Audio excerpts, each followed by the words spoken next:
Orde Baru adalah sebuah sebutan untuk masa pemerintahan Presiden Soeharto.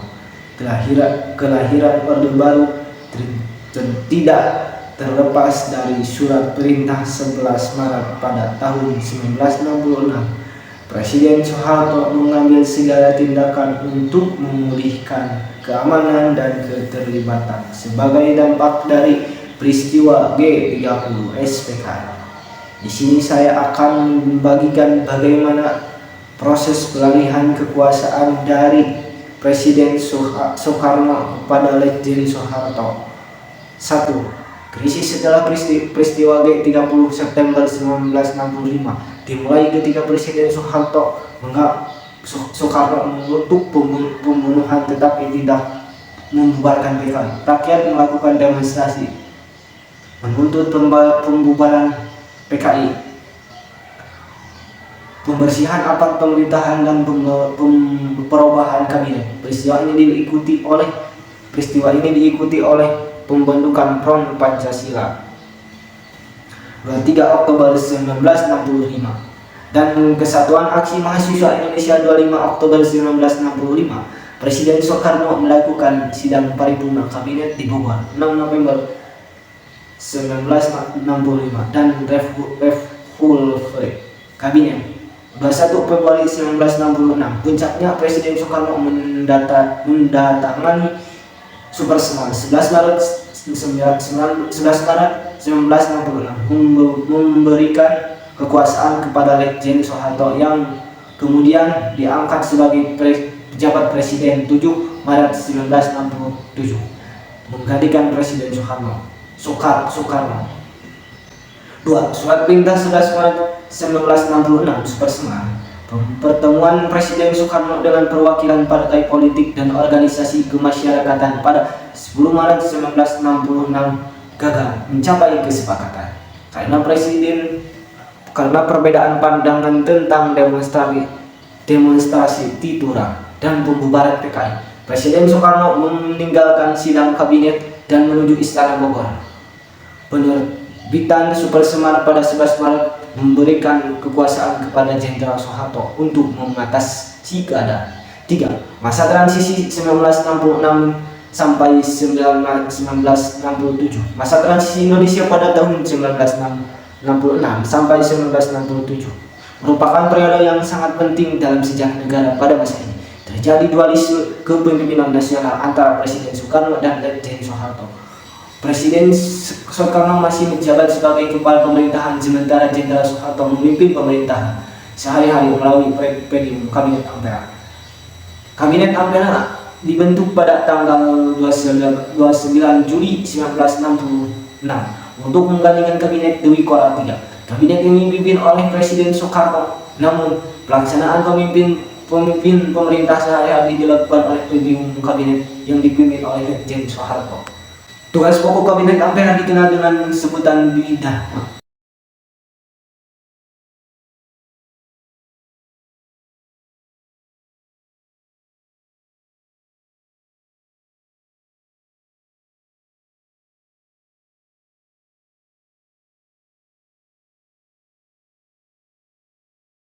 Nah, terjadinya konflik Malaysia dan Indonesia itu terjadi pada masa Orde Lama yang tahun 1963 sampai 1966 dan berakhir pada negosiasi damai pada era Orde Baru.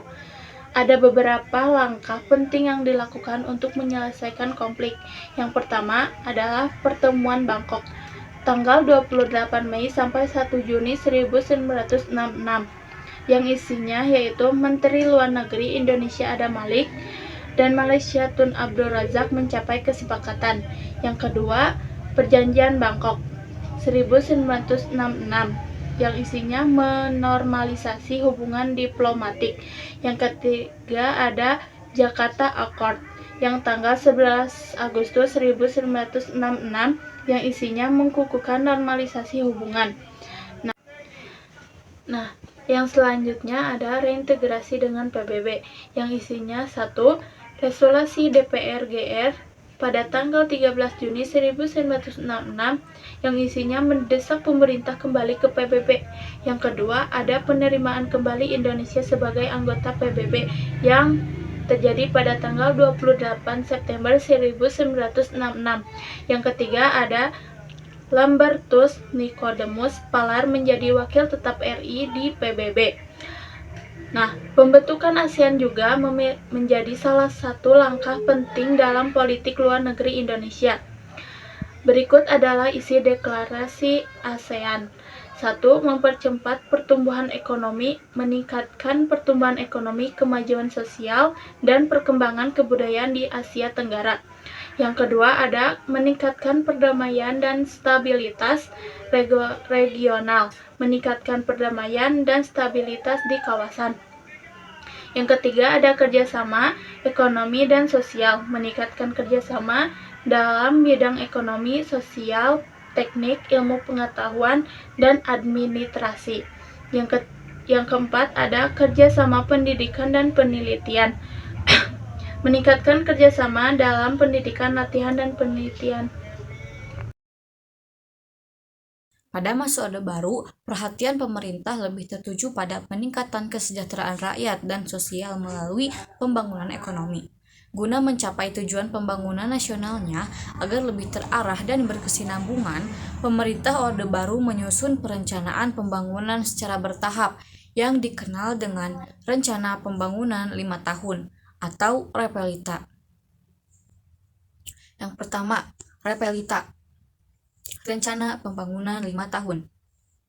Pada hari Kamis, tanggal 6 Juni tahun 1968, Presiden Soeharto mengumumkan pembentukan dan susunan Kabinet Pembangunan 1 yang terdiri atas 18 Menteri Departemen dan 5 Menteri Negara.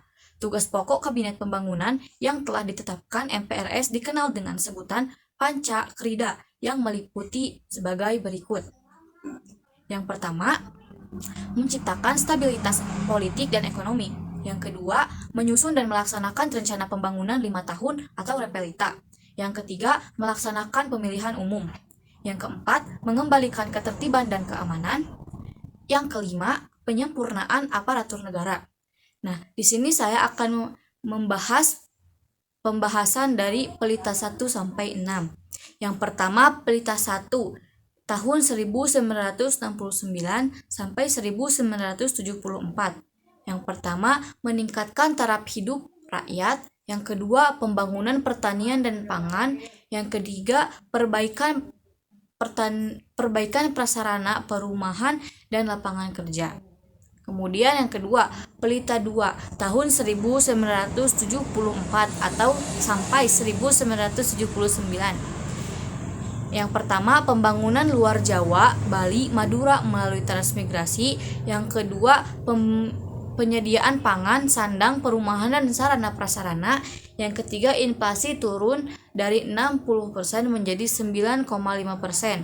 Yang ketiga, Pelita 3 tahun 1979 sampai 1984. Yang pertama, trilogi pembangunan atau stabilitas pertumbuhan pemerataan. Yang kedua, 8 jalur pemerataan.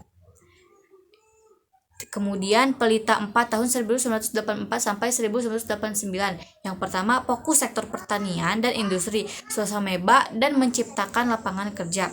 Pelita 5 tahun 1989 sampai 1994.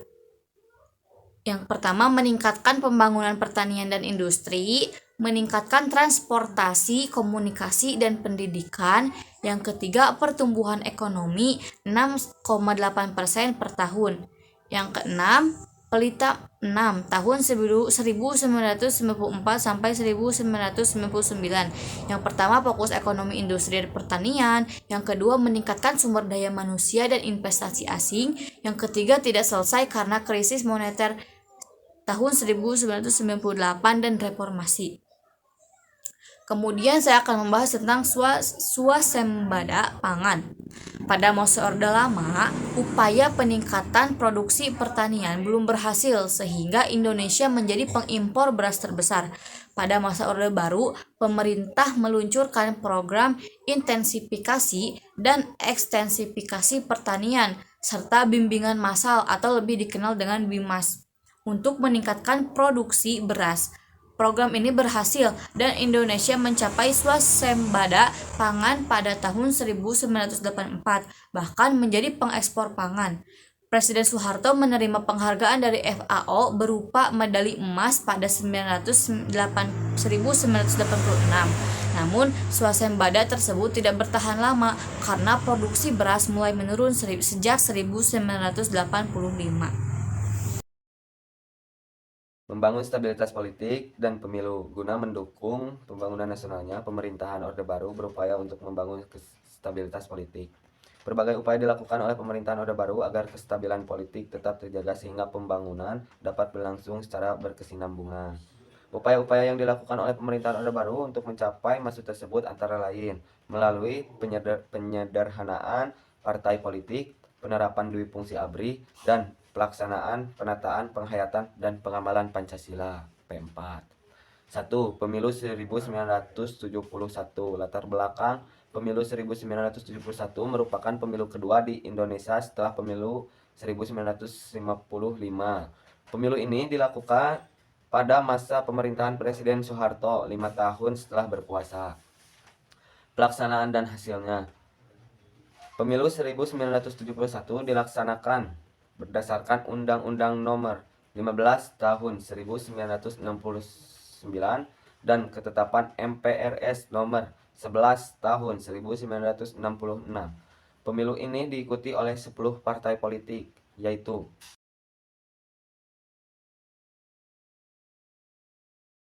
2. Penyederhanaan partai politik. Latar belakang pemilu 1955 melahirkan 29 partai politik. Presiden Soekarno kemudian melakukan penggabungan partai-partai tersebut melalui Penpres pada tahun 1960.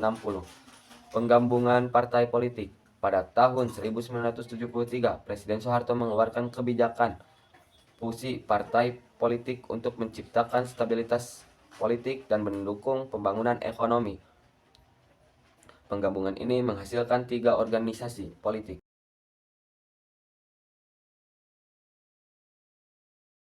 Pengaruh penggabungan partai politik ini memperkuat kedudukan Golkar dan Orde Baru, sehingga Golkar terus menjadi pemenang pemilu pada tahun 1982, 1987, 1992, dan 1997. 3. Dui fungsi ABRI. Dui fungsi ABRI adalah konsep yang dikembangkan pada masa demokrasi terpimpin di Indonesia. Konsep ini menyatakan bahwa Angkatan Bersenjata Republik Indonesia yang disebut ABRI memiliki 2 fungsi, yaitu sebagai kekuatan pertahanan dan keamanan negara, serta sebagai kekuatan politik dan sosial. Dui fungsi ABRI bertujuan untuk membangun stabilitas nasional, mencegah kudeta, dan mengukuhkan Negara Kesatuan Republik Indonesia (NKRI). Namun, pelaksanaan dui fungsi ABRI pada masa Orde Baru dinilai berlebihan karena memberikan kekuasaan yang terlalu besar kepada militer dalam pemerintahan dan politik, sehingga mengabaikan demokrasi dan hak-hak rakyat. 4. Penataan pedoman penghayatan dan pengamalan Pancasila P4. Pada masa pemerintahan Orde Baru 1970 sampai 1994, Presiden Soeharto meluncurkan pedoman penghayatan dan pengamalan Pancasila P4, melakukan ketetapan MPR No. 1 MPR 1978 tanggal 22 Maret 1978. P4 bertujuan memperkuat kesatuan dan persatuan, mencegah penyebaran paham ekstremis, membangun karakter dan moralitas bangsa, serta mengintegrasikan Pancasila ke dalam berbagai aspek kehidupan.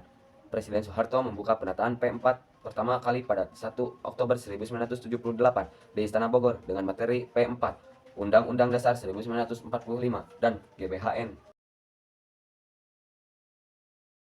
Pendidikan dan kesejahteraan sosial. Pendidikan dan kesejahteraan sosial mendapat perhatian dari pemerintah Orde Baru. Pembangunan fasilitas-fasilitas pendidikan guna meningkatkan partisipasi peserta didik diwujudkan dengan pembangunan sekolah-sekolah di berbagai wilayah. Di tingkat sekolah dasar misalnya, pemerintah Orde Baru menyelenggarakan program SD Impres. Selain itu, pemerintah juga berupaya meningkatkan kesejahteraan sosial masyarakat.